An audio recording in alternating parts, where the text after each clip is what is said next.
ಎಲ್ಲರಿಗೂ ನಮಸ್ಕಾರ. ಅಚೀವರ್ ಸಂಸ್ಥೆಯ ವಿಶೇಷ ಸಂಚಿಕೆಗೆ ಸ್ವಾಗತ. ಸ್ನೇಹಿತರೆ, ಸರ್ ನೋಟಿಫಿಕೇಶನ್ನೇ ಇಲ್ಲ ಸರ್, 56% ಮೀಸಲಾತಿ, ಒಳ ಮೀಸಲಾತಿ, ಈ ರೀತಿ ಸುಮಾರು ರಾಜ್ಯ ಸರ್ಕಾರದ ಹುದ್ದೆಗಳು ನೋಟಿಫಿಕೇಶನ್ ಮಾಡ್ತಿಲ್ಲ ಸರ್ ಅಂತ ಹೇಳಿದವರಿಗೆ, ಸರ್ ನಾನು ಪೊಲೀಸ್ ಎಕ್ಸಾಮ್ಸ್ ಓದ್ತಾ ಇದ್ದೀನಿ, ನಮ್ಗೆ ಇನ್ನೂ ಎಕ್ಸಾಮ್ಸ್ ಕಾಲ್ ಆಗ್ತಿಲ್ಲ ಅಂತ ಹೇಳ್ತಿರೋರಿಗೆ, ಸರ್ ನಾನು SLC ಓದಿದ್ದೀನಿ, ಡಿಪ್ಲೊಮಾ ಓದಿದ್ದೀನಿ, PUC ಓದಿದ್ದೀನಿ, ಡಿಗ್ರಿ ಓದಿದ್ದೀನಿ, ಸ್ಪೆಸಿಫಿಕ್ ಡಿಗ್ರಿ ಓದಿದ್ದೀನಿ. ಸೊ ಇಂಥವರಿಗೆ ಎಲ್ಲರಿಗೂ ಒಂದು ಒಳ್ಳೆಯ ಸುದ್ದಿಯನ್ನು ತೆಗೆದುಕೊ ಬಂದಿದ್ದೀನಿ ಸ್ನೇಹಿತರೆ. ಯಾವುದಪ್ಪ ಅಂತಂದರೆ SSC ಫೇಸ್ 14 ನೋಟಿಫಿಕೇಶನ್ 2026. ಹೌದು ಸ್ನೇಹಿತರೆ, ಇದು ಎಲ್ಲ ವರ್ಗದವರಿಗೂ ಕೂಡ ಒಂದು ಎಕ್ಸಾಮ್ ಆಗಿರುತ್ತೆ. ಸೊ ಈ ಬಾರಿ ಕಳೆದ 2 ವರ್ಷದ ಸಾಲ್ಗಿಂತ ತುಂಬ ಪೋಸ್ಟನ್ನು ಕರೆದಿದ್ದಾರೆ. 3003 ಹುದ್ದೆಗಳನ್ನು ಕರೆದಿದ್ದಾರೆ. ಸೊ ಇದರ ಬಗ್ಗೆ ಕಂಪ್ಲೀಟ್ ಡೀಟೇಲ್ಸ್ನ ಈ ವಿಡಿಯೋದಲ್ಲಿ ಕೊಡ್ತೀನಿ. ವಿಡಿಯೋ ಕೊನೆ ತನಕ ನೋಡಿ. ಸೊ ಅರ್ಹತೆ ಮತ್ತು ವಯೋಮಿತಿ ಏನಿರಬೇಕು ಅದು ತುಂಬ ಇಂಪಾರ್ಟೆಂಟ್. ಈ ಒಂದು ನೋಟಿಫಿಕೇಶನಲ್ಲಿ ಪೋಸ್ಟ್ ಯಾವ್ದ್ಯಾವ್ದಕ್ಕೆ ಅಪ್ಲೈ ಮಾಡಬೇಕು, ಸುಮಾರು ಜನ ಗೊಂದಲ ಇರುತ್ತೆ, ಅದನ್ನು ಕೂಡ ಕ್ಲಾರಿಟಿ ಕೊಡ್ತೀನಿ. ಹಾಗೆ ಈ ಬಾರಿ ಸ್ವಲ್ಪ ಪ್ಯಾಟರ್ನ್ ಚೇಂಜ್ ಮಾಡಿದ್ದಾನೆ SSC ಎಕ್ಸಾಮ್ ಅವನು. ಸೊ ಅದಕ್ಕೆ ಒಂದು ಕ್ಲಾರಿಟಿ ಕೊಡ್ತೀನಿ. ಹಾಗೆ ಹೇಗೆ ಪ್ರಿಪೇರ್ ಆಗಬೇಕು ಸರ್, ಯಾಕಂದರೆ ಎಕ್ಸಾಮು 1.5 ಮಂತಲ್ಲೇ ಕರೀತಾನೆ. ಇವಾಗ ಮೇಗೆ ನೋಟಿಫಿಕೇಶನ್ ಆಗಿದೆ ಅಂದರೆ ಏಪ್ರಿಲ್ ಮೇಗೆ ನೋಟಿಫಿಕೇಶನ್ ಎಂಡ್ ಆಗುತ್ತೆ ಅಂದರೆ ಜೂನಿಗೆ ಎಕ್ಸಾಮ್ಸ್ ಮಾಡ್ತಾನೆ. ಸೊ ಹಾಗಾಗಿ ನಿಮಗೆ ಹೇಗೆ ಪ್ರಿಪೇರ್ ಮಾಡಬೇಕು ಅನ್ನೋದು ಕೂಡ ಈ ವಿಡಿಯೋದಲ್ಲಿ ಹೇಳ್ತಾ ಹೋಗ್ತೀನಿ. ಸೊ ವಿಡಿಯೋ ಕೊನೆ ತನಕ ನೋಡಿ. ಸೊ ಸ್ನೇಹಿತರೆ, ಹಾಗೆ ಈ ಒಂದು ಎಕ್ಸಾಮ್ ನಾನು ಕೂಡ ಖುದ್ದಾಗಿ ಪಾಸ್ ಆಗಿದ್ದೆ. ಇದು ಫೇಸ್ 11 2023 ನಡೆದಿತ್ತು. ಈಗ ಫೇಸ್ 14 ನಡೀತಾ ಇದೆ 2026.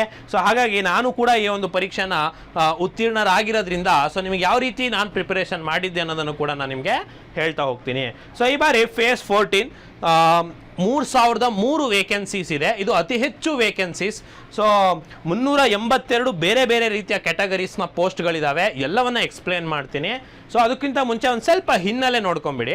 ಏನಂತ ಅಂದರೆ ಸ್ನೇಹಿತರೆ, ನೋಡಿ SSC ಅಂತಿದೆಯಲ್ಲ, ಸ್ಟಾಫ್ ಸೆಲೆಕ್ಷನ್ ಕಮಿಷನ್, ಸಿಬ್ಬಂದಿ ನೇಮಕಾತಿ ಆಯೋಗ, ನಾನು ತುಂಬ ಜನ ವಿದ್ಯಾರ್ಥಿಗಳಿಗೆ ಹೇಳ್ತಾ ಇರ್ತೀನಿ. ಸೊ ಯಾರ್ಯಾರು ಪೊಲೀಸ್ ಎಕ್ಸಾಮ್ಸಿಗೆ ಓದ್ತಿದ್ದೀರಾ ಅಥವಾ ಬೇರೆ ಎಕ್ಸಾಮ್ಸಿಗೆ ಓದ್ತಾ ಇದ್ದೀರಾ, ಇದನ್ನು ಕೂಡ ಒಮ್ಮೆ ಪ್ರಯತ್ನ ಮಾಡಿ ಅಂತ. ಯಾಕಂದರೆ ಅದೇ ಕ್ವಾಂಟ್ಸು, ರೀಸನಿಂಗು, ಅದೇ ಇಂಗ್ಲೀಷು, ಅದೇ GK, ಅದೇ ಹ್ಯುಮ್ಯಾನಿಟೀಸ್ ನೀವು ಓದಿರೋಂಥದ್ದು, ಅದೇ ಕರೆಂಟ್ ಅಫೇರ್ಸ್ ಎಲ್ಲ ಅದೇ ಇರುತ್ತೆ. ಬಟ್ ನೀವು ಈ ಎಕ್ಸಾಮ್ಸ್ಗಳನ್ನು ಬರೆಯೋದಿಲ್ಲ. ಸೊ ಅದಕ್ಕೆ ಈ ಎಕ್ಸಾಮ್ಸ್ ಬಗ್ಗೆ ಅವೇರ್ನೆಸ್ ಇರಲಿ. ಸೊ SSC ವರ್ಷ ಪೂರ್ತಿ ಎಕ್ಸಾಮ್ಸ್ ಇರುತ್ತೆ. ಇದು ಕ್ಯಾಲೆಂಡರ್ ಎಕ್ಸಾಮ್ಸ್ ಎಲ್ಲ every year. SSC GD constable ತುಂಬ ಕೇಳಿರ್ತೀರಾ. ಸೊ CGL ಅನ್ನು ತುಂಬ ಜನ ಏನ್ ಮಾಡ್ತಿರ್ತೀರಾ. ಅದೇ ರೀತಿ ಈ ಥರ ಫೇಸ್ X ಎಕ್ಸಾಮ್ ಅನ್ನು ಕೂಡ ಬರೀರಿ ಅಂತ ಹೇಳ್ತೀನಿ. ಸೊ ಯಾಕೆ ಅಂತ ಒಂದು ಸಣ್ಣ ಸ್ಟ್ಯಾಟಿಸ್ಟಿಕ್ಸ್ ತೋರಿಸ್ತೀನಿ ನೋಡಿ. ಫೇಸ್ 11 2023 ನಾನು ಬರ್ತಿದ್ದೆ. ಫೇಸ್ 12 2024 2049 ವೇಕೆನ್ಸೀಸ್ ಅನ್ನ ಕರೆದಿದ್ರು. ಸೊ ಇದರಲ್ಲಿ ನೋಡಿ 34 ಲಕ್ಷ ಜನ ಅರ್ಜಿ ಹಾಕಿದ್ರು. 10th ಸ್ಟ್ಯಾಂಡರ್ಡ್ ಮೇಲೆ ಒಂದು ಎಕ್ಸಾಮ್ಸ್ ಇರುತ್ತೆ, PUC ಮೇಲೆ ಒಂದು ಅಥವಾ ಡಿಪ್ಲೊಮಾ ಮೇಲೆ ಒಂದು ಎಕ್ಸಾಮ್ಸ್ ಇರುತ್ತೆ, ಡಿಗ್ರಿ ಮೇಲೆ ಒಂದು ಅಪ್ಲಿಕೇಶನ್ ಇರುತ್ತೆ. ಸೊ ನೋಡಿ ಅಪ್ಲಿಕೇಶನ್ಸ್ ನೋಡಿ 10 ಲಕ್ಷ 12 ಲಕ್ಷ ಈ ರೀತಿ ಬೀಳ್ತಾ ಇರುತ್ತೆ. ಪೋಸ್ಟ್ ಕಮ್ಮಿ ಇದೆ, ಕಾಂಪಿಟೇಷನ್ ಜಾಸ್ತಿ ಇತ್ತು ಆವಾಗ. ಲಾಸ್ಟಿಗೆ 60,000 ಜನ ಶಾರ್ಟ್ ಲಿಸ್ಟ್ ಅರೌಂಡ್. ಫೇಸ್ 13ಕ್ಕೆ ಬನ್ನಿ. ಹೋದ ವರ್ಷ ನಡೆದಿದ್ದು ಎಕ್ಸಾಮು. ಹೋದ ವರ್ಷ ಏನು ಮಾಡಿದ್ರು, TCS ಹತ್ರ ಇದೇ ಟೆಂಡರ್ನ ಎಜುಕ್ವಿಟಿ ಸರ್ವಿಸಸ್ ಅನ್ನೋರಿಗೆ ಟೆಂಡರನ್ನು ಬೇರೆ ಮಾಡಿದ್ರು. ಅಂದರೆ ಏನು, ನೀವು TCS ಅಯಾನ್ ಡಿಜಿಟಲ್ ಅಂತ ಏನು ಎಕ್ಸಾಮ್ ಬರೀತು ಶಿವಮೊಗ್ಗದಲ್ಲಿ, ಆದರೆ ಮಾಚೇನಹಳ್ಳಿಯಲ್ಲಿ ಬರೀತಾ ಇದ್ರಿ. ಸೊ ಅದ್ರ ಬದಲು ಈಗ APMC ಮಾರ್ಕೆಟ್ ಎದುರುಗಡೆ ಒಂದು ಸಣ್ಣ ಈಗರ್ ಬೀವರ್ ಸೊಲ್ಯೂಷನ್ಸ್ ಅನ್ನೋ ಒಂದು ಎಜುಕ್ವಿಟಿ ನಡೆಸುವಂತಹ ಒಂದು ಟೆಂಡರ್ ಬೇರೆ ಕಡೆ ಕೊಟ್ಟಿದ್ರು. ಈ ಸರಿ ಸ್ವಲ್ಪ ಎಕ್ಸಾಮ್ ಇದನ್ನು ಚೇಂಜ್ ಮಾಡಿದ್ರು. ಬಟ್ ಹೋದ ವರ್ಷ 2423 ಎಕ್ಸಾಮ್ ಪೋಸ್ಟನ್ನು ಇತ್ತು. 29 ಲಕ್ಷ ಅರ್ಜಿ ಬಿದ್ದಿತ್ತು.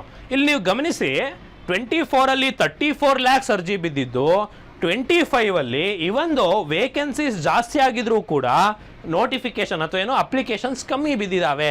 ಸೊ ಈ ಒಂದು ಟ್ರೆಂಡನ್ನು ಅಬ್ಸರ್ವ್ ಮಾಡಿ. ಸೊ ಅಪ್ಲಿಕೇಶನ್ಸ್ ಕಮ್ಮಿ ಆಗ್ತಾ ಇದ್ದಾವೆ. ಸೊ ಈ ಬಾರಿ 2026 ಏನು ಫೇಸ್ 14 ಕರೆದಿದ್ದಾರೆ, ಈ ಬಾರಿ ಮತ್ತೆ ಪೋಸ್ಟ್ ಕೂಡ ಜಾಸ್ತಿ ಇದೆ, 3000 ಪೋಸ್ಟ್ ಇದೆ.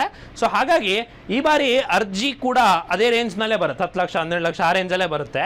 ಸೊ ಅಷ್ಟು ಜನ ಬರೀತಾರೆ, ಅಂದರೆ ಅಪ್ಲಿಕೇಶನ್ ಹಾಕ್ತಾರೆ. ಬಟ್ ಹಾಕ್ದವರೆಲ್ಲರೂ ಕೂಡ ಕಾಂಪಿಟೀಟರ್ ಅಲ್ಲ, ಅವರೆಲ್ಲ ಕೇವಲ ಅಪ್ಲಿಕೆಂಟ್. ಸೊ ಒಬ್ಬ ಆಸ್ಪಿರೆಂಟ್ ಯಾರು ಅಂತಂದರೆ ಅರ್ಜಿ ಹಾಕ್ದವರಲ್ಲ, ನಿಮಗೆ ಕಾಂಪಿಟೇಷನ್ ಅಲ್ಲ, ಅವರೆಲ್ಲ ಜಸ್ಟ್ ಅಪ್ಲಿಕೆಂಟ್. ಸೊ ಹಾಗಾದರೆ ಆಸ್ಪಿರೆಂಟ್ ಯಾರು ಅಂತಂದರೆ ಒಂದು ಏನು 100-200 ಜನ ಅಥವಾ 1000 ಜನ ಏನು ಕಾಂಪಿಟೇಷನ್ ಆ್ಯಕ್ಚುಲಾಗಿ ಓದ್ಬಿಟ್ಟು ಪಾಸ್ ಮಾಡ್ತಿರ್ತಾರಲ್ವ, ಅವ್ರು ಮಾತ್ರ ನಿಮಗೆ ಕಾಂಪಿಟೇಷನ್.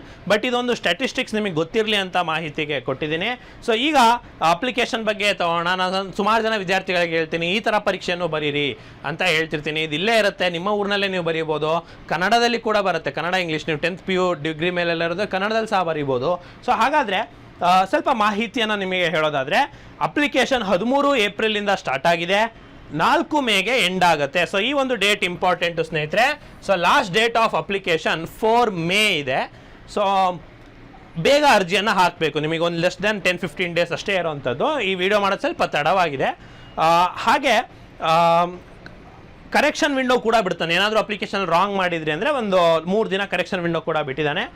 ಎಕ್ಸಾಮ್ ನೋಡಿ, date of computerised exam June 2026 exam ಇದೆ. ಸೊ ತುಂಬ ಕಡಿಮೆ ಸಮಯ ಇದೆ ನಿಮಗೆ ಪ್ರಿಪ್ರೇಷನ್ ಆಗಲಿಕ್ಕೆ.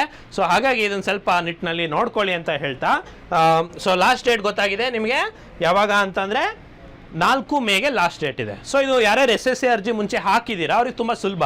ssc.gov.in ವೆಬ್ಸೈಟಿಗೆ ಹೋಗಿ ತಮ್ಮ ಪ್ರೊಫೈಲ್ ಆಲ್ರೆಡಿ ಇರುತ್ತೆ, ಲಾಗಿನ್ ಮಾಡಿ ಮೈ ಅಪ್ಲಿಕೇಶನ್ಸ್ ಅಥವಾ ನ್ಯೂ ಅಪ್ಲಿಕೇಶನ್ಸಿಗೆ ಹೋಗಿ ಅಪ್ಲೈ ಅಂತ ಕೊಟ್ಟರೆ ಅಪ್ಲೈ ಆಗಿಬಿಡುತ್ತೆ. ತುಂಬ ಸುಲಭ ಇದೆ. ಪೋಸ್ಟ್ನ ಸೆಲೆಕ್ಟ್ ಮಾಡಬೇಕು. ಯಾರ್ದು ಪ್ರೊಫೈಲ್ ಇಲ್ಲ, ಯಾರು ಹೊಸದಾಗಿ ಈ ವಿಡಿಯೋನ ನೋಡ್ತಾ ಇದ್ದೀರಾ ಅಥವಾ ಹೊಸದಾಗಿ SSCನ ಅರ್ಜಿ ಹಾಕ್ತಾ ಇದ್ದೀರಾ, ಯಾರು 10th ಇದ್ದೀರಾ ಅಥವಾ ಯಾರು PUC ಮಕ್ಕಳಿದ್ದೀರಾ ಅಥವಾ ಯಾರು ಡಿಗ್ರಿ ಓದ್ತಿರುವಂಥ ವಿದ್ಯಾರ್ಥಿಗಳಿದ್ದೀರಾ, ನೀವೇನು ಮಾಡಬೇಕು ಅಂದರೆ ssc.gov.in ವೆಬ್ಸೈಟಿಗೆ ಹೋಗಿ ನಿಮ್ಮ ಪ್ರೊಫೈಲನ್ನು ಸೃಷ್ಟಿ ಮಾಡ್ಕೋಬೇಕು. ಏನು ತುಂಬ ಈಸಿ ಸ್ಟೆಪ್ಸ್ ಇರುತ್ತೆ. ನೀವೇನು ಯಾವುದೇ ಒಂದು ಮಾಹಿತಿ ತುಂಬೋ ಥರದ್ದು ಇರುತ್ತೆ. ನಿಮ್ಮ ಮ್ಯಾಟ್ರಿಕ್ಯುಲೇಷನ್ ಅಂದರೆ SSLC ಡೀಟೇಲ್ಸ್ ಕೇಳುತ್ತೆ, ಆಧಾರ್ ಕಾರ್ಡ್ ಡೀಟೇಲ್ಸ್ ಕೇಳುತ್ತೆ, ಸ್ವಲ್ಪ ಕೆಲವೊಂದು ಫೈಲ್ಸ್ನ ಅಪ್ಲೋಡ್ ಮಾಡೋಕ್ಕೆ ಕೂಡ ಕೇಳುತ್ತೆ.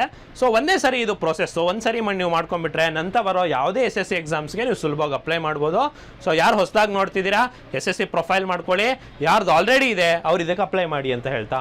ಸೊ ಇನ್ನೊಂದು ಈ ಥರ ಎಕ್ಸಾಮ್ನಲ್ಲಿ ಫೇಸ್ X ಎಕ್ಸಾಮಲ್ಲಿ ಒಂದು ದೊಡ್ಡ ಗೊಂದಲ ಏನು ಅಂದರೆ, ಸರ್ ಯಾವ ಪೋಸ್ಟಿಗೆ ಅಪ್ಲೈ ಮಾಡಿದ್ರೆ ಬೆಸ್ಟು ಸರ್, ಯಾಕಂತಂದರೆ ತುಂಬ ಪೋಸ್ಟ್ಗಳಿರ್ತವೆ.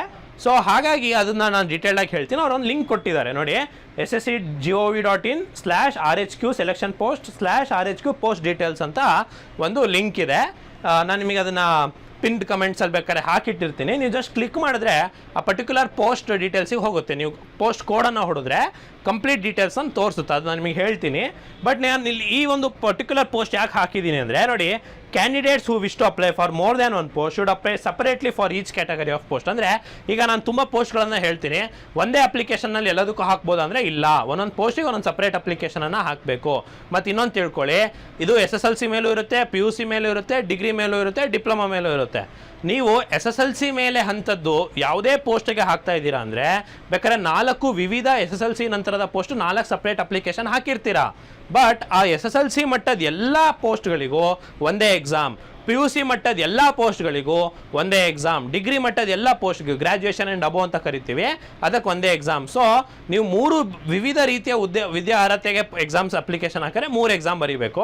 ಇಲ್ಲ ಗ್ರ್ಯಾಜುಯೇಷನಲ್ಲೇ ಬೇರೆ ಬೇರೆ ಬೇರೆ ಒಂದು 10 ಥರ ಪೋಸ್ಟ್ ಹಾಕಿದ್ದೀರಾ ಅಂದ್ಕೊಳ್ಳಿ, 10 ಅಪ್ಲಿಕೇಶನ್ ಹಾಕಿದ್ರು ನಿಮಗೆ ಒಂದೇ ಎಕ್ಸಾಮ್ ಇರುತ್ತೆ. ಸೊ ಈ ಒಂದು ಕ್ಲಾರಿಟಿ ಸಿಕ್ತು ಅಂತ ಅನ್ಕೊತೀನಿ. ಈಗ ಏಜ್ ನೋಡಿ ಸ್ನೇಹಿತರೆ, ಪ್ರತಿಯೊಂದು ಸಪರೇಟ್ ಪೋಸ್ಟಿಗೂ ಸಪರೇಟ್ ವಿದ್ಯಾರ್ಹತೆ ವಯೋಮಿತಿ ಇದೆ. ಅದನ್ನು ನಿಮ್ಗೆ ಹೆಂಗೆ ನೋಡೋದು ಅಂತ ಹೇಳ್ಕೊಡ್ತೀನಿ. ಸೊ ಬಟ್ ಇಲ್ಲಿ ನೀವೇನು ತಿಳ್ಕೊಬೇಕಂದ್ರೆ ಏಜ್ ಲಿಮಿಟ್ ಏನು ಕೊಟ್ಟಿದ್ದಾರೆ 18 to 25 ಅಂದರೆ 2001 ಮೇಲೆ ಹುಟ್ಟಿರಬೇಕು, 2008 ಒಳಗೆ ಹುಟ್ಟಿರಬೇಕು. ಮತ್ತು ಏಜ್ ರಿಲ್ಯಾಕ್ಸೇಷನ್ ಕೂಡ ಬರುತ್ತೆ. SC STಗೆ 5 ವರ್ಷ, OBCಗೆ 3 ವರ್ಷ, PWDಗೆ 10 ವರ್ಷ ಈ ಥರ ಬರುತ್ತೆ. ಬಟ್ ಆಲ್ಮೋಸ್ಟ್ ಎಲ್ಲರೂ ಕೂಡ ಎಲಿಜಿಬಲ್ ಇರ್ತೀರಾ, ಅಂದರೆ ಇದು ಏಜ್ ರಿಲ್ಯಾಕ್ಸೇಷನ್ ಇರೋದ್ರಿಂದ SC ST OBC ಇದ್ದವರೆಲ್ಲ ಇರುತ್ತೆ. ಜನರಲ್ ಅವ್ರಿಗೆ ಮಾತ್ರ ಈ ಒಂದು ಪರ್ಟಿಕ್ಯುಲರ್ ಕ್ಯಾಟಗರಿನೇ ಇರ್ತಾರೆ. ಸೊ ಎಲ್ಲರೂ ಕೂಡ ಇದಕ್ಕೆ ಎಲಿಜಿಬಲ್ ಇರ್ತೀರಾ. ಒಂದ್ಸಲಿ ಎಲಿಜಿಬಿಲಿಟಿನ ನೀವು ಚೆಕ್ ಮಾಡ್ಕೋಬೇಕು. ಇನ್ನೊಂದು ಎಕ್ಸಾಮ್ ನೋಡಿ, ನಾವು ಬರೆಯೋದು KKR ರೀಜನಿಂದ. KKR ರೀಜನ್ ಅಂದರೆ ಕರ್ನಾಟಕ ಮತ್ತು ಕೇರಳ ರೀಜನ್ ಅಂತ. ಸೊ ಅದರ ಆಫೀಸ್ ಬಂದು ಕೋರಮಂಗಲ ಅದರಲ್ಲಿದೆ. ಇನ್ನು ನಮ್ಮ ಎಕ್ಸಾಮ್ ಸೆಂಟರ್ ನೋಡಿ, ಬೆಂಗಳೂರು ಅಲ್ಲಿದೆ, ಬೆಳಗಾವಿಯಲ್ಲಿದೆ, ಕಲಬುರಗಿ ಇದೆ, ಮಂಗಳೂರು ಇದೆ, ಮೈಸೂರು ಇದೆ, ನಮ್ಮ ಶಿವಮೊಗ್ಗ ಇದೆ, ಹುಬ್ಬಳ್ಳಿ ಇದೆ, ಉಡುಪಿ ಇದೆ. ಸೊ ಇದಿಷ್ಟು ಕರ್ನಾಟಕ ರೇಂಜ್ನಲ್ಲಿ ಇರುವಂತಹ ಎಕ್ಸಾಮ್ ಸೆಂಟರ್. ಆದರೆ ಕೇರಳ ರೀಜನಲ್ಲಿ ಕಣ್ಣೂರು, ಕೊಟ್ಟಾಯಂ, ಕೋಝಿಕೋಡ್, ತಿರುವನಂತಪುರಂ, ಎರ್ನಾಕುಲಂ, ಕೊಲ್ಲಂ, ತ್ರಿಸ್ರೂರ್, ಕವರಟ್ಟಿ, ಅಲ್ಪಾಜಾ, ಮಲ್ಲಾಪುರಂ ಈ ಥರ ಇಲ್ಲೂ ಕೂಡ ತುಂಬ ವೇರಿಯಸ್ ಸೆಂಟರ್ಸನ್ನು ಕೊಟ್ಟಿದ್ದಾರೆ. ಬೋತ್ ಕರ್ನಾಟಕ ಕೇರಳ ರೀಜನ್ನ ಒಂದೇ ಥರ ಕನ್ಸಿಡರ್ ಮಾಡ್ತಾರೆ SSCಯಲ್ಲಿ. ಸೊ ನೀವು ನೋಡ್ಬೋದು. ಈ ವರ್ಷ ಏನು ಸರ್ ತುಂಬ ಡಿಫ್ರೆಂಟು SSC ಎಕ್ಸಾಮಲ್ಲಿ ಅಂದರೆ ನೋಡಿ, ಬರ್ತಾ SSC ಎಕ್ಸಾಮ್ನು ಕೂಡ ಬ್ಯಾಂಕಿಂಗ್ ಎಕ್ಸಾಮ್ಸ್ ಥರ ಮಾಡ್ತಾ ಇದ್ದಾನೆ. ಅದಕ್ಕೆ ಒಂದು ಒಳ್ಳೆ ಉದಾಹರಣೆ ಏನು ಅಂತಂದರೆ ನೋಡಿ, 4 ಇದು ಆಲ್ಮೋಸ್ಟ್ ಇದು 4 ಇದೇ ಇತ್ತು ರೀ, ರೀಸನಿಂಗು, GK, ಕ್ವಾಂಟ್ಸು, ಇಂಗ್ಲೀಷು. ಸೊ ಎಲ್ಲರಿಗೂ ಇದೇ ಇತ್ತು ಮುಂಚೆಯಿಂದನೂ. ಆಲ್ಮೋಸ್ಟ್ ಎಲ್ಲ SSC ಎಕ್ಸಾಮ್ ಪ್ಯಾಟ್ರನ್ ಹೀಗೆ ಇರುತ್ತೆ. CGL ಎಕ್ಸಾಮ್ ಪ್ಯಾಟ್ರನ್ನು ಇದೆ, CHSL ಎಕ್ಸಾಮ್ ಪ್ಯಾಟ್ರನ್ನು ಇದೆ, GD ಎಕ್ಸಾಮ್ ಪ್ಯಾಟ್ರನ್ನು ಇದೆ, MTSಗೆ ಇದೇ ಇರುತ್ತೆ. But number of questions sections ಬೇರೆ ಬೇರೆ ಇರುತ್ತೆ ಅಷ್ಟೇ. ಇಲ್ಲಿ ಏನು ವ್ಯತ್ಯಾಸ ಮಾಡಿದ್ದಾನೆ ಅಂದರೆ ನೀವು ಇಲ್ಲಿ ಚೆಕ್ ಮಾಡ್ಕೊಳ್ಳಿ, 25 ಕ್ವಶನ್ನು, ಒಂದು ಕ್ವಶನಿಗೆ 2 ಮಾರ್ಕ್ಸು ಅಂದರೆ 50 ಮಾರ್ಕ್ಸು, 100 ಕ್ವಶನ್ನು 200 ಮಾರ್ಕ್ಸಿಗಿರುತ್ತೆ. ಆದರೆ ನೀವು ನೋಡಿ, ತುಂಬ ನೀವು ಗಮನಿಸಬೇಕಾಗಿರೋದೇನು ಅಂದರೆ ಕೇವಲ 60 ಮಿನಿಟ್ಸ್ ಅಂತ ಅಲ್ಲ, ಇದು ನಾರ್ಮಲ್ ಮುಂಚೆನೂ ಇತ್ತು. ಇಲ್ಲಿ ಬ್ರ್ಯಾಕೆಟಲ್ಲಿ ಒಂದು ಕೊಟ್ಟೇನು ನೋಡಿ, ವಿತ್ ಸೆಕ್ಷನಲ್ ಟೈಮರ್ ಅಂತ. ನೋಡಿ ಮುಂಚೆ ಇದಿರಲಿಲ್ಲ ಸ್ನೇಹಿತರೆ, ಫೇಸ್ 11ರಲ್ಲೂ ಇರಲಿಲ್ಲ, 12ರಲ್ಲೂ ಇರಲಿಲ್ಲ, 13ರಲ್ಲೂ ಇರಲಿಲ್ಲ. ಬಟ್ ಫೇಸ್ 14 ಪರೀಕ್ಷೆಯಲ್ಲಿ ಸೆಕ್ಷನಲ್ ಟೈಮರ್ ಇಟ್ಟಿದ್ದಾನೆ ಆಫ್ 15 ಮಿನಿಟ್ಸ್. ಸೊ 4 ಸೆಕ್ಷನ್ ಇದೆ, 15 ನಿಮಿಷ ಈಚು. ನೀವು ಎಕ್ಸಾಮ್ ಬರೀತೆ ಒಂದು ಸೆಕ್ಷನಿಂದ ಇನ್ನೊಂದು ಸೆಕ್ಷನಿಗೆ ಹಾರಕ್ಕೆ ಬರ್ತಿರ್ಲಿಲ್ಲ. ಸೊ ನಾವೆಲ್ಲ ಪರೀಕ್ಷೆ ಬರೀಬೇಕಾದ್ರೆ ಸಾಮಾನ್ಯವಾಗಿ GK ಇಂಗ್ಲೀಷ್ ಎಲ್ಲ ಬೇಗ ಬೇಗ ಮಾಡಿಬಿಟ್ಟು ಹೆಚ್ಚು ಸಮಯವನ್ನು ಕ್ವಾಂಟ್ಸಿಗೆ ಉಳಿಸ್ಕೊಂಡು ನಾವು ಲೆಕ್ಕವನ್ನು ಸಾಲ್ವ್ ಮಾಡ್ತಾ ಇದ್ರಿ. ಆದರೆ ಇವಾಗ ಹಂಗಾಗಲ್ಲ ಸ್ನೇಹಿತರೆ, ಒಂದು ಸೆಕ್ಷನ್ಗೆ ಕೇವಲ 15 ನಿಮಿಷ. ಸೊ 15 ಮಿನಿಟ್ಸ್ ಈಚ್ ಇರುತ್ತೆ. ಸೊ ಆ 15 ಮಿನಿಟ್ಸಲ್ಲೇ ನೀವು 4 ವಿವಿಧ ಸೆಕ್ಷನನ್ನು ಅಟೆಂಡ್ ಮಾಡಬೇಕಾಗತ್ತೆ.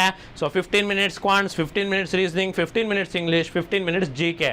ಒಟ್ಟಾರೆ 60 ನಿಮಿಷ, 100 ಪ್ರಶ್ನೆ, 200 ಅಂಕಕ್ಕೆ ಇರುತ್ತೆ. ಸೊ ಈ ಬಾರಿ ಹಂಗಿರೋದ್ರಿಂದ ಸ್ವಲ್ಪ ಎಕ್ಸಾಮ್ ಟಫರ್ ಆಗ್ಬೋದು.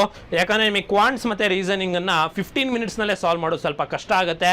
ಸೊ ಬಟ್ ಸ್ಟಿಲ್ ನೀವು ಪ್ರಾಕ್ಟೀಸ್ ಮಾಡಿದ್ರೆ, ಹೆಚ್ಚುವರಿ ಪ್ರಾಕ್ಟೀಸ್ ಮಾಡಿದ್ರೆ, ಬ್ಯಾಂಕಿಂಗ್ ಎಕ್ಸಾಮ್ಸ್ ಹೀಗೆ ಟೈಮರ್ ಇರೋದ್ರಿಂದ ಸೊ ಪ್ರಾಕ್ಟೀಸ್ ಮಾಡಿದ್ರೆ ನಿಮಗೆ ನಿಜವಾಗ್ಲೂ ರಿಸಲ್ಟ್ಸ್ ಬರುತ್ತೆ ಅಂತ ಹೇಳ್ಬಿಟ್ಟು. ಸೊ ಸ್ನೇಹಿತರೆ, ಇನ್ನೊಂದು ಸರ್ ಏನು ಓದ್ಬೇಕು ಸರ್ ಅಂತ ಅನ್ನೋರಿಗೆ ನೋಡಿ, ಮ್ಯಾಟ್ರಿಕೇಷನ್ ಲೆವೆಲಿಗೆ ಏನೇನು ಓದಬೇಕಂತ ಸಿಲೆಬಸ್ನ, ಇಂಡಿಕೇಟಿವ್ ಸಿಲೆಬಸ್ನ ಕೊಟ್ಟಿರ್ತಾರೆ ನೋಟಿಫಿಕೇಶನಲ್ಲಿ, ಅದನ್ನ ನಾನು ಹಾಕಿದ್ದೀನಿ. ಅದೇ ರೀತಿ ಸಪ್ರೇಟಾಗಿ ಮ್ಯಾಟ್ರಿಕುಲೇಷನ್ ಲೆವೆಲ್ ಅಂದರೆ SSLC ಲೆವೆಲ್, ಇದೇ ಥರ PUC ಲೆವೆಲಿಗೆ ಸಪ್ರೇಟು, ಡಿಗ್ರಿ ಲೆವೆಲಿಗೆ ಸಪ್ರೇಟ್, ಏನು ಸೇಮ್ ಇರುತ್ತೆ. ಕೆಲವೊಂದು ಕಾನ್ಸೆಪ್ಟ್ಸ್ ಹೆಚ್ಚುವರಿ ಆಗ್ಬೋದು. ಅವನು ಮೆನ್ಷನ್ ಮಾಡಿರ್ತಾನೆ. ಉದಾಹರಣೆಗೆ ನೋಡಿ, ಕ್ವಾಂಟ್ಸ್ ಅಂತಂದರೆ ನಂಬರ್ ಸಿಸ್ಟಮ್ ಮೆನ್ಷನ್ ಮಾಡಿದ್ದಾನೆ, ಡೆಸಿಮಲ್ಸ್, ಫ್ರಾಕ್ಷನ್ಸ್ನ ಮೆನ್ಷನ್ ಮಾಡಿದ್ದಾನೆ, percentage, ratio proportion, average, simple interest, compound interest, profit loss, discount, graph, mensuration, time distance, time and work, ಈ ಥರ ಸ್ಪೆಸಿಫಿಕ್ ಟಾಪಿಕ್ಸ್ನ ಮೆನ್ಷನ್ ಮಾಡಿದ್ದಾನೆ. ಇದು ಬಿಟ್ಟು ನೀವು ಹೆಚ್ಚುವರಿ ಅಡ್ವಾನ್ಸ್ ಮ್ಯಾಥಮೆಟಿಕ್ಸ್ ಕೂಡ ಓದಬೇಕು. ಟ್ರಿಗ್ನೋಮೆಟ್ರಿ, ಮೆನ್ಸುರೇಷನ್, ಜಾಮಿಟ್ರಿ, ಅಲ್ಜಿಬ್ರಾ ಎಲ್ಲದನ್ನು ಕೂಡ ಓದ್ಕೋಬೇಕಾಗತ್ತೆ. ಇದು ಇಂಡಿಕೇಟಿವ್, ಇದನ್ನು ಕೇಳ್ತೀವಿ ಅಂತ.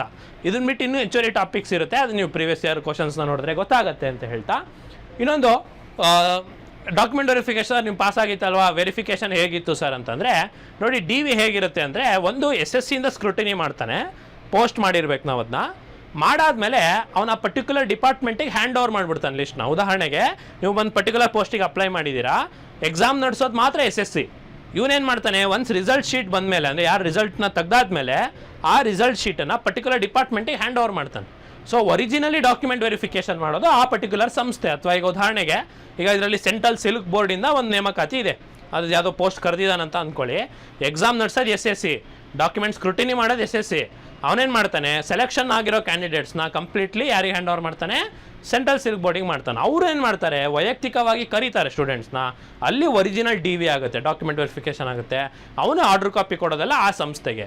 ಸೊ ಇಲ್ಲಿ ಸುಮಾರು ಜನ ಹೇಳ್ತಾರೆ, ಸರ್ ಈ ಎಕ್ಸಾಮು 2 ವರ್ಷ ಆಯ್ತು ಸರ್, ಇನ್ನೂ ಆರ್ಡರ್ ಕಾಪಿನೇ ಬಂದಿಲ್ಲ ಹಂಗೆ ಅಂತಂದರೆ, ನೋಡಿ ಏನಾಗುತ್ತೆ ಅಂತಂದರೆ, SSC ಕೇವಲ ಎಕ್ಸಾಮ್ ಕಂಡಕ್ಟಿಂಗ್ ಬಾಡಿ ಅಷ್ಟೇ. ಸೇಮ್ ಲೈಕ್ ನಮ್ಮ ಕರ್ನಾಟಕದಲ್ಲಿರೋ KEA ಥರ, ಕರ್ನಾಟಕ ಎಕ್ಸಾಮಿನೇಷನ್ ಅಥಾರಿಟಿ ಥರ, ಕೇವಲ ಎಕ್ಸಾಮ್ ಕಂಡಕ್ಟಿಂಗ್ ಬಾಡಿ ಅಷ್ಟೇ. ನೇಮಕಾತಿ ಮಾಡೋದೆಲ್ಲ ಆಯಾ ಇಲಾಖೆಗೆ ಸಂಬಂಧಪಟ್ಟಿರುತ್ತೆ. ಸೊ ಇದನ್ನೊಂದು ತಿಳ್ಕೊಳ್ಳಿ, DV ಯಾರು ಮಾಡ್ತಾರಂತ. ಸೊ ಇನ್ನೊಂದು, ಸರ್ ಮಾರ್ಕ್ಸ್ ಸೇಮ್ ಬಂದ್ಬಿಟ್ರೆ ಏನು ಮಾಡ್ತಾರೆ ಸರ್ ಅಂತ ಅದನ್ನು ಕೂಡ ಕೊಟ್ಟಿದ್ದಾರೆ ನೋಡಿ. ನಾರ್ಮಲೈಸೇಷನ್ ಮಾಡ್ತಾರೆ. ಫಸ್ಟು ನಾರ್ಮಲೈಸೇಷನಿಗೆ ಒಂದು ಲಿಂಕ್ ಕೊಟ್ಟಿದ್ದಾನೆ, ಅದನ್ನು ಹೆಂಗೆ ಮಾಡ್ತಾರೆ ಅಂತ ತುಂಬ ಸ್ಟ್ಯಾಟಿಸ್ಟಿಕ್ಸ್ ಇದೆ. ಅದು ಪರ್ಸಂಟೈಲ್ ಸ್ಕೋರ್ನ ತಗೊಂತಾನೆ, ಏನು ಮಾಡ್ತಾನೆ, ನೀವು ಸ್ಟ್ಯಾಟಿಸ್ಟಿಕ್ಸ್ ಮಾಡ್ತಾನೆ ಫುಲ್ಲು. ನಿಮಗೆ ಗೊತ್ತಿರುತ್ತೆ ಸಾಮಾನ್ಯವಾಗಿ ನಾರ್ಮಲೈಸೇಷನ್ ಹೇಗೆ ಮಾಡ್ತಾರೆ ಅಂದರೆ, ಇದು ನೋಡಿ ಲಕ್ಷಗಟ್ಟಲೆ ಜನ ಅರ್ಜಿ ಹಾಕೋದ್ರಿಂದ ಒಂದೇ ಶಿಫ್ಟ್ನಲ್ಲಿ ಎಕ್ಸಾಮ್ ಮಾಡ್ಲಿಕ್ಕೆ ಬರಲ್ಲ, ಮಲ್ಟಿಪಲ್ ಶಿಫ್ಟ್ನಲ್ಲಿ ಮಾಡ್ತಾನೆ, ನಿಮ್ಗೆ ಗೊತ್ತಿರುತ್ತೆ. ಸೊ ಏನಾಗುತ್ತೆ, ಎಲ್ಲ ಶಿಫ್ಟಿಗೆ ಬೇರೆ ಬೇರೆ ಪೇಪರ್ಸ್ ಬರೋದ್ರಿಂದ ಒಂದು ಶಿಫ್ಟ್ ಪೇಪರಿಗೆ ತುಂಬ ಈಸಿ ಬರ್ಬೋದು, ಇನ್ನೊಂದು ಶಿಫ್ಟಿಗೆ ತುಂಬ ಟಫ್ ಬರ್ಬೋದು. ಆವಾಗ ವಿದ್ಯಾರ್ಥಿಗಳಿಗೆ ಫೇರ್ ಆಗೋದಿಲ್ಲ ಅಲ್ವಾ. ಸೊ ಅವಾಗ ಏನು ಮಾಡ್ತಾರೆ ಅಂತಂದರೆ, ನಾರ್ಮಲೈಸೇಷನ್ ಅಂತ ಒಂದಿದೆ, ಅದಕ್ಕೊಂದು ಫಾರ್ಮುಲಾ ಇದೆ. ಆ ಫಾರ್ಮುಲಾ ಬೇಸಿಸ್ ಮೇಲೆ ಪರ್ಸಂಟೈಲ್ ಸ್ಕೋರ್ನ ತೆಗಿತಾರೆ. ಅಂದರೆ ಅರ್ಥ ಮಾಡ್ಕೊಳ್ಳಿ, ಪರ್ಸಂಟೈಲ್ ಅಂತ ಅಂದರೆ ಏನು ಅಂದರೆ, ಈಗ 0 ಇಂದ 200 ತನಕ ಮಾರ್ಕ್ಸ್ ತೆಗಿಬೋದಲ್ವ, ಯಾಕಂದರೆ 200 ಮಾರ್ಕ್ಸಿಗಿರುವಂಥದ್ದು. ಸೊ ಅತ್ಯಂತ ಹೆಚ್ಚು ಮಾರ್ಕ್ಸ್ ತೆಗೆದವ್ರನ್ನ ಕನ್ಸಿಡರ್ ಮಾಡ್ತಾರೆ. ಈಗ ಉದಾಹರಣೆಗೆ 200ಕ್ಕೊಬ್ಬ 170 ತೆಗೆದವನೇ ಆ ಶಿಫ್ಟ್ನಲ್ಲಿ. ಅದೇ ಶಿಫ್ಟ್ನಲ್ಲಿ ಇನ್ನೊಬ್ಬ ತುಂಬ ಕಡಿಮೆ ಅಂತಂದರೆ, ನೆಗೆಟಿವ್ ಮಾರ್ಕಿಂಗ್ ಇರೋದ್ರಿಂದ -10 ತೆಗ್ದೇನೆ ಅಂತ ಅಂದ್ಕೊಳ್ಳೋಣ. ಸೊ ಇಲ್ಲಿ -10ರಿಂದ 170 ತನಕ ತೆಗಿಬೋದು ಅನ್ನೋ ಒಂದು ಅಳತೆ ಅವ್ರಿಗೆ ಗೊತ್ತಾಗುತ್ತೆ. ಇಲ್ಲಿ -10 ತೆಗ್ದವ್ರನ್ನ 0%, 170 ತೆಗ್ದವ್ರನ್ನ 100% ಅಂತ ಕನ್ಸಿಡರ್ ಮಾಡಿಕೊಂಡು ಅದರ ಮಧ್ಯದಲ್ಲಿ ತೆಗ್ದಿರೋ ಕ್ಯಾಂಡಿಡೇಟ್ಸ್ನ ಡೇಟಾವನ್ನು ಪರ್ಸೆಂಟೈಲ್ ಕೊಡ್ತಾ ಬರ್ತಾರೆ. ಸೊ ಈ ರೀತಿ ಪರ್ಸೆಂಟೈಲ್ ಮಾಡಿದಾಗ ಏನಾಗುತ್ತೆ ಅಂದರೆ, ಯಾವ ಶಿಫ್ಟ್ ಟಫ್ ಇದೆ, ಯಾವ ಶಿಫ್ಟ್ ಈಸಿ ಬಂದಿದೆ ಅನ್ನೋದು ಗೊತ್ತಾಗುತ್ತೆ. ಬಿಕಾಸ್ ಪರ್ಸೆಂಟೈಲ್ ಸ್ಕೋರಲ್ಲಿ ವೇರಿಯೇಷನ್ ಬರುತ್ತೆ. ಅದರ ಬೇಸಿಸ್ ಮೇಲೆ ತುಂಬ ಈಸಿ ಬಂದಿರೋ ಶಿಫ್ಟ್ ಅವರಿಗೆ ಮಾರ್ಕ್ಸ್ನ ಕಡಿತ ಮಾಡ್ತಾರೆ, ಕಮ್ಮಿ ಮಾಡ್ತಾರೆ, ನಾರ್ಮಲ್ ರಾ ಸ್ಕೋರ್ನ ಕಮ್ಮಿ ಮಾಡ್ತಾರೆ.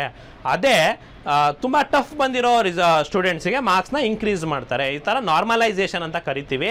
ಅದಕ್ಕೆ ರೂಲ್ಸ್ ಇದೆ, ಅದಕ್ಕೆ ಫಾರ್ಮುಲಾ ಇದೆ, ಅದನ್ನ ಕೊಟ್ಟಿದ್ದಾನೆ. ಬಟ್ ನಿಮಗೆ ಎಕ್ಸ್ಪ್ಲೇನ್ ಮಾಡಿದ್ರೆ ಅರ್ಥ ಮಾಡ್ಕೊಳ್ಳಿದ್ದು ಕಷ್ಟ ಆಗ್ಬೋದು. ಬಟ್ ಒಂದು ಅರ್ಥ ಮಾಡ್ಕೊಳ್ಳಿ, ನಾರ್ಮಲೈಸೇಷನ್ ಆಗುತ್ತೆ ಸ್ಕೋರು. ಸೊ ಅವಾಗೂ ಕೂಡ ಸೇಮ್ ಬಂತು ಅಂದ್ಕೊಳ್ಳಿ 2 ಕ್ಯಾಂಡಿಡೇಟ್ದು, ಅವಾಗ ಕ್ವಾಂಟ್ಸ್ ಮಾತ್ರ ಮಾರ್ಕ್ಸ್ ತೊಗೊಳ್ತಾನೆ, ರೀಸನಿಂಗ್ ಮಾತ್ರ ತೊಗೊಳ್ತಾನೆ, ಜಿ ಕೆದ್ ಮಾತ್ರ ತೊಗೋತಾನೆ, ಈ ಥರ ಮಾಡಿ ತೊಗೊಳ್ತಾನೆ. ಅದೂ ಸೇಮ್ ಇತ್ತು ಸರ್ ಅಂತಂದರೆ ಅವಾಗ ಡೇಟ್ ಆಫ್ ಬರ್ತ್ ಅಂತಾನೆ, ಅದೂ ಸೇಮ್ ಇತ್ತು ಅಂತಂದರೆ ಅವಾಗ ಕ್ಯಾಂಡಿಡೇಟ್ಸ್ನ ಹೆಸರು ತೆಗೆದುಕೋತಾನೆ. ಸೊ ಈ ರೀತಿ ಟೈ ಆದವ್ರಿಗೆ. ಸೊ ನಾನು ಈ ಒಂದು ಲಿಂಕ್ ಹಾಕಿದ್ದೀನಿ ಸ್ನೇಹಿತರೆ, ಈ ಲಿಂಕ್ ಮೇಲೆ ನೀವು ನೋಡಿದ್ರೆ ಗೊತ್ತಾಗುತ್ತೆ. ಸರ್ ಇವಾಗ ಸರ್ ಯಾವ ಪೋಸ್ಟಿಗೆ ಅಪ್ಲೈ ಮಾಡಬೇಕಂದ್ರೆ ನೀವು ನೋಡಿ ಆ ಲಿಂಕಿಗೆ ಹೋದರೆ ಇಲ್ಲಿ ನೀವು ಸೆಲೆಕ್ಟ್ ಮಾಡಬೇಕು ಫೇಸ್ 14 2026 ಸೆಲೆಕ್ಷನ್ ಪೋಸ್ಟ್ ಅಂತ. ಅದನ್ನು ಕ್ಲಿಕ್ ಮಾಡಿ ರೀಜನ್ KKR ರೀಜನ್, ನಮ್ಮ ಕರ್ನಾಟಕ ಕೇಳ ರೀಜನ್ ಸೆಲೆಕ್ಟ್ ಮಾಡಿದ್ರೆ ಸೊ ನಿಮಗೆ ಇಷ್ಟು ತೋರಿಸುತ್ತೆ. ನಾನು ಒಂದೊಂದೇ ಇದ್ರ ಬಗ್ಗೆ ಹೇಳ್ತಾ ಹೋಗ್ತೀನಿ ನೋಡಿ. ಇದರಲ್ಲಿ 3 ಥರ ಪೋಸ್ಟ್ ಇದೆ. ಒಂದು ಗ್ರ್ಯಾಜುಯೇಷನ್ ಆ್ಯಂಡ್ ಅಬೋ, ಅಂದರೆ ಯಾರು ಡಿಗ್ರಿ ಆಗಿದೆ ಅವ್ರಿಗಿಂತ ಇದ್ದವ್ರಿಗೆ. ಇನ್ನೊಂದು ಹೈಯರ್ ಸೆಕೆಂಡರಿ ಲೆವೆಲ್ ಅಂತ, ಅಂದರೆ PUC ಆದಂಥವ್ರು ಅಥವಾ ಡಿಪ್ಲೊಮಾ ಆದಂಥವ್ರು. ಇನ್ನೊಂದು ಮ್ಯಾಟ್ರಿಕ್ಯುಲೇಷನ್ ಲೆವೆಲ್ ಅಂತ, ಅಂದರೆ SSLC ಆದವರು. ಸೊ 3 ಹಂತದ ಇದೆ. ಉದಾಹರಣೆಗೆ ನೋಡಿ ಲ್ಯಾಬೊರೇಟರಿ ಅಸಿಸ್ಟೆಂಟ್ ಅಂತ ಇದೆ. ಇಲ್ಲಿ ಏನು ಮಾಡಿರ್ತಾನೆ ಅಂತ ನೋಡಿ, ರೀಜನ್ ಕೊಟ್ಟಿರ್ತಾನೆ, ಪೋಸ್ಟ್ ಕ್ಯಾಟಗರಿ ಕೊಟ್ಟಿರ್ತಾನೆ, ಇದು ತುಂಬ ಇಂಪಾರ್ಟೆಂಟ್. ಪೋಸ್ಟ್ ಕೋಡ್ ಅನ್ನೋ ಇದು ಇಂಪಾರ್ಟೆಂಟ್. ಲ್ಯಾಬೊರೇಟರಿ ಅಸಿಸ್ಟೆಂಟ್ ಅನ್ನೋದು ಪೋಸ್ಟ್ ನೇಮ್, ಪೇ ಸ್ಕೇಲ್ ಸಂಬಳ ಎಷ್ಟು ಅಂತ ಕೊಡ್ತಾನೆ. ಸೊ ಈ ರೀತಿ ಕರ್ನಾಟಕ ಕೇಳ ರೀಜನಲ್ಲಿ ಸುಮಾರು ಒಂದು 30ಕ್ಕೂ ಹೆಚ್ಚು ಪೋಸ್ಟ್ನ ಕರೆದಿದ್ದಾನೆ. So laboratory assistant, attendant, insect collector, nursing, ಈ ಥರ ಎಲ್ಲ ವಿವಿಧ ನಾನು ಹೇಳ್ತೀನಲ್ಲ ಎಲ್ಲರಿಗೂ ಬರೋ ಥರದ್ದು ಒಂದು ಎಕ್ಸಾಮ್ ಇದೆ ಯಾವುದಾದ್ರೂ ಅಂದರೆ ಅದಿದೆ SSC ಸೆಲೆಕ್ಷನ್ ಪೋಸ್ಟ್ ಅಂತ. ಈಗ ಎಲ್ಲರಿಗೂ ಬರೋ ಥರದ್ದು ಯಾವ್ದಾದ್ರು ಒಂದು ಹೇಳಿ ಸರ್ ನಾವು ಅಪ್ಲೈ ಮಾಡಬೇಕು ಅಂದರೆ ನೋಡಿ ಒಂದು ಎಕ್ಸಾಂಪಲ್ ಹೇಳ್ತೀನಿ. LDC ಅಂತ ಇದೆ ನೋಡಿ, ಲೋ ಡಿವಿಷನ್ ಕ್ಲರ್ಕ್. ಇದು SDA ಥರ ಸೆಂಟ್ರಲ್ ಗೌರ್ಮೆಂಟ್ನಲ್ಲಿ.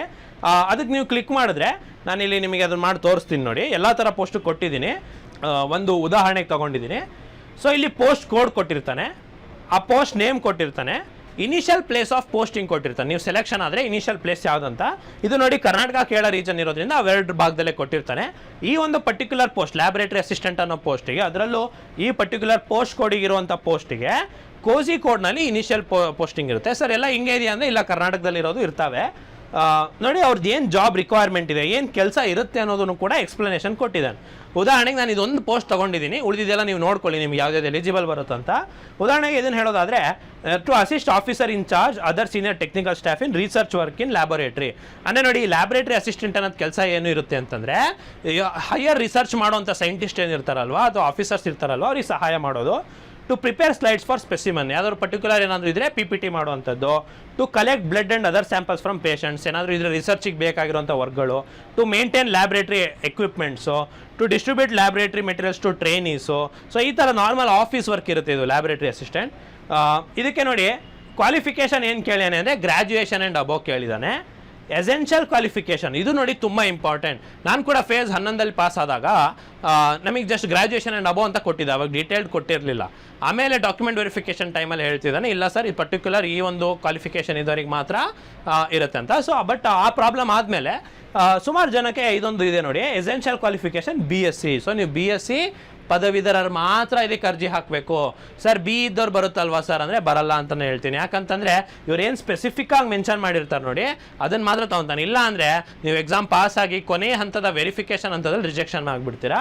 ಸೊ BSc ನೋಡ್ತಿರೋಂಥವ್ರು ಯಾರ್ಯಾರು ನೋಡ್ತಾ ಇದ್ದೀರಾ, ಸೊ ಎಲ್ಲರೂ ಕೂಡ ಇದು ನಿಮಗೆ ಬರುತ್ತೆ. ಸೊ ಇದು ಯಾವ ministry, health and family welfare, ಯಾವ ಡಿಪಾರ್ಟ್ಮೆಂಟು, ಮತ್ತು ಅಡಿಷ್ನಲ್ ಡೀಟೇಲ್ಸ್ ಏನಿದೆ, ಪೇ ಸ್ಕೇಲ್ ಏನಿರುತ್ತೆ, ಇದಕ್ಕೆ ಸ್ಕಿಲ್ ಟೆಸ್ಟ್ ಬೇಕಾ ಅನ್ನೋದನ್ನೆಲ್ಲ ಡೀಟೇಲ್ಸ್ ಕೊಟ್ಟಿರ್ತಾನೆ. ಆಮೇಲೆ ಕೆಟಗರಿ ವೈಸ್ ಎಷ್ಟು ಪೋಸ್ಟ್ ಇದೆ ಅಂತಂದರೆ ಸ್ನೇಹಿತರೆ ಇದು ನೋಡಿ OBC ಅವ್ರಿಗೆ 2 ಪೋಸ್ಟ್ ಇದೆ. ಸೊ ಒಟ್ಟಾರೆ 2 ಪೋಸ್ಟ್ ಇರೋದು. ಸೊ ಇದ್ರಲ್ಲಿ ಜನರಲ್ ಇರೋನು ಅಪ್ಲೈ ಮಾಡ್ಬೋದಂದರೆ ಬೇಡ ಅಂತ ಹೇಳ್ತೀನಿ. ಯಾಕಂತಂದರೆ OBCಗೆ 2 ಪೋಸ್ಟ್ ಇದೆ ಅಂದರೆ OBCಗೆ 2 ಪೋಸ್ಟ್ ಕೊಡ್ತಾನೆ. ಸೊ ಯಾರ್ಯಾರು OBC ಬರ್ತೀರಾ ಅವ್ರಿಗೆ ಮಾತ್ರ ಈ 2 ಪೋಸ್ಟ್ ಇರೋಂಥದ್ದು. ಸರ್ ಏನು ಸರ್ ಇದು ಈ ಥರ ಇದೆಯಲ್ಲ ಸರ್ ಅಂತಂದರೆ ಎಲ್ಲ ಪೋಸ್ಟು ಹಿಂಗಿದಾವೆ ಇರ್ತವೆ. ಬಟ್ ನೀವೇನು ಮಾಡಬೇಕು ಅಂತಂದರೆ ನಾನು ನಿಮಗೆ ಹೇಳ್ದಂಗೆ ನೀವು ಪರ್ಟಿಕ್ಯುಲರ್ ಪೋಸ್ಟ್ ನೋಡಿ ಕರ್ನಾಟಕ ಕೇಳ ರೀಜನಲ್ಲಿ ನೀವೇನು ಮಾಡಿ ಅಂತಂದರೆ ನಾನು ಕೊಟ್ಟಿರೋ ಈ ಲಿಂಕ್ ಕೊಟ್ಟಿದ್ದೀನಲ್ವಾ, ಈ ಲಿಂಕಿಗೆ ಹೋಗಿ ಇಲ್ಲಿ ನೀವೇನು ಮಾಡಬೇಕಂದ್ರೆ ಹೋಗಿ ಈಗ ಇನ್ಸೆಕ್ಟ್ ಕಲೆಕ್ಟರ್ ಅಂತಿದೆ ಅಂದರೆ ಹುಳ ಹಿಡಿಯೋದು. ಸೊ ಇನ್ಸೆಕ್ಟ್ ಕಲೆಕ್ಟರ್ ಪೋಸ್ಟಿಗೆ ನಿಮಗೆ ಎಲಿಜಿಬಿಲಿಟಿ ಇದೆಯಾ ಅಂತ ನೀವು ಆ ಪೋಸ್ಟ್ ಕೋಡನ್ನು ಹೊಡೆದು ನೋಡಿದ್ರೆ ನಿಮಗೆ ಅದು ತೋರಿಸುತ್ತೆ. ಏನಾಗಿರಬೇಕು, SLC ಏನೋ ಆಗಿರಬೇಕು ಅದಕ್ಕಷ್ಟೇ. ಹಾಗೆ 1 ವರ್ಷ ಎಕ್ಸ್ಪೀರಿಯನ್ಸ್ ಇರಬೇಕು ಎಂಟಮಾಲಜಿ ಡಿಪಾರ್ಟ್ಮೆಂಟಲ್ಲಿ. ಎಕ್ಸ್ಪೀರಿಯನ್ಸ್ ಕೇಳುತ್ತೆ. ಸೊ ಯಾವ್ಯಾವ ಪೋಸ್ಟಿಗೆ ಎಕ್ಸ್ಪೀರಿಯನ್ಸ್ ಕೇಳುತ್ತೆ ನಿಮ್ಮ ಹತ್ರ ಇದ್ದರೆ ಮಾತ್ರ ಅದಕ್ಕೆ ಅಪ್ಲೈ ಮಾಡಿ, ಇಲ್ಲ ಅಂದರೆ ರಿಜೆಕ್ಷನ್ ಆಗ್ತೀರಾ. ಸೊ ನಿಮಗೆ ಪರ್ಟಿಕ್ಯುಲರ್ ಕ್ವಾಲಿಫಿಕೇಷನ್ ಪರ್ಟಿಕ್ಯುಲರ್ ಎಕ್ಸ್ಪೀರಿಯನ್ಸ್ ಇದ್ದರೂ ಅಥವಾ ಇಲ್ಲ ಅಂದರೂ ಅದ್ರ ಥರ ಇದ್ದರೆ ಮಾತ್ರ ಅದಕ್ಕೆ ಅಪ್ಲೈ ಮಾಡಿ. ಸೊ ಎಲ್ಲರಿಗೂ ಬರೋ ಥರದ್ದು ಯಾವುದೂ ಇಲ್ಲ ಆಲ್ಮೋಸ್ಟ್ ನಾನು ನೋಡಿದ ಹಾಗೆ. ನೀವು ಪರ್ಟಿಕ್ಯುಲರ್ ನಿಮ್ಮ ಎಜುಕೇಷನ್ ಕ್ವಾಲಿಫಿಕೇಷನಿಗೆ ಯಾವ್ದಾವ್ದು ಬರುತ್ತೆ ಅಂತ ನೋಡ್ಕೊಳ್ಳಿ. ತುಂಬ ಪೋಸ್ಟ್ ಇದೆ. ಆಮೇಲೆ ನಾನು ನಿಮಗೆ ಶೋ ಮಾಡ್ತಾ ಇರೋದು KKR ರೀಜನ್ ಮಾತ್ರ, ನೀವು ಕರ್ನಾಟಕದಲ್ಲೇ ವರ್ಕ್ ಮಾಡ್ಬೇಕಂತಿರೋರಿಗೆ ಮಾತ್ರ. ಇಲ್ಲ ಸರ್ ನನಗೆ ಬೇರೆ ಮುಂಬೈಯಲ್ಲಿ ಕೆಲಸ ಮಾಡಬೇಕಿದೆ, ಬೇರೆ ಕಡೆ ಹಾಕಿದ್ರು ಪರವಾಗಿಲ್ಲ ಅಂದರೆ central region, north western region, ಈ ಥರ ಎಲ್ಲ ರೀಜನ್ದು ಎಲ್ಲ ಥರ ಪೋಸ್ಟ್ಗಳು ಇದೆ. ಒಟ್ಟಾರೆ 3003 ವೇಕೆನ್ಸೀಸ್, 382 ಟೈಪ್ಸ್ ಆಫ್ ಕ್ಯಾಟಗರೀಸ್ ಪೋಸ್ಟ್ಗಳನ್ನು ಕೊಟ್ಟಿದ್ದಾರೆ. ಸೊ ನೀವೇನು ಮಾಡಿ ಅಂದರೆ ಈ ಒಂದು ವೆಬ್ಸೈಟಿಗೆ ಹೋಗಿ ಎಲ್ಲವನ್ನ ಚೆಕ್ ಮಾಡಿ, ಯಾವುದ್ಯಾವುದಕ್ಕೆ ಬರುತ್ತೋ ಮ್ಯಾಕ್ಸಿಮಮ್ ಎಲ್ಲದಕ್ಕೂ ಅಪ್ಲಿಕೇಶನ್ ಹಾಕಿದ್ಮೇಲೆ ಗ್ರಾಜುಯೇಷನ್ ಆ್ಯಂಡ್ ಅಬೌವ್ ಒಂದು ಎಕ್ಸಾಮ್ ಇರುತ್ತೆ, PUC ಲೆವೆಲ್ದು ಒಂದು ಎಕ್ಸಾಮ್ ಇರುತ್ತೆ, SSLCದು ಒಂದು ಲೆವೆಲ್ ಎಕ್ಸಾಮ್ ಇರುತ್ತೆ. ಮತ್ತು ಇನ್ನೊಂದು ನಾನು ನಿಮಗೆ ಏನು ಯಾಕೆ ಇದು ಅತ್ಯಂತ ಬೆಸ್ಟ್ ಅಂತ ಹೇಳ್ತಿದ್ದೀನಿ ಅಂತಂದರೆ, ಸೊ ಸ್ನೇಹಿತರೆ SSC ಸಾಮಾನ್ಯವಾಗಿ 2 ಎಕ್ಸಾಮ್ ಇರುತ್ತೆ. ಈಗ SSC GD ನೀವು ಬರೆದ್ರೆ ಎಕ್ಸಾಮ್ ಒಂದು, ಫಿಸಿಕಲ್ ಒಂದಿರುತ್ತೆ. ಅದೇ ನೀವು MTS ಬರೆದ್ರೆ 2 ಅಂತ ಇರುತ್ತೆ, ಅಗೇನ್ ಫಿಸಿಕಲ್ ಇರುತ್ತೆ.